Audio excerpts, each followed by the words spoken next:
Kita guna 2 skru aja guna buka tu, sebelah kanan guna panah 8 bayar 8 tu sebelah kanan. Lepas tu dia satu positif, satu lagi dia sambung ke body wayar. Dia punya wayar hijau tu,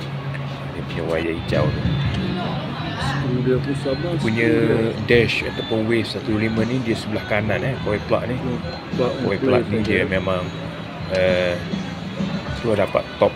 Dia tak membahayakan blok, apa yang api dia memang standard, sebab dia ada tapis api dia daripada magnet coil lagi, dia tapis api ni.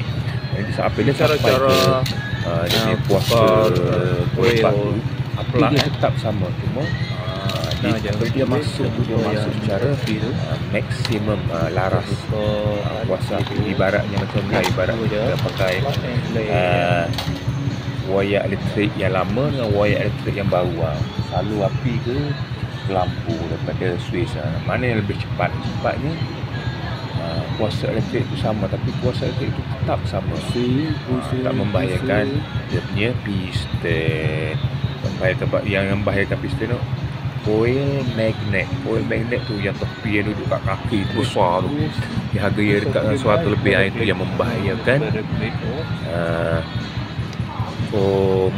kita punya piston pembakaran. Tapi kalau setakat tukar wayar ni, tukar coil plug ni, benda ni tak ada hamil, benda RM30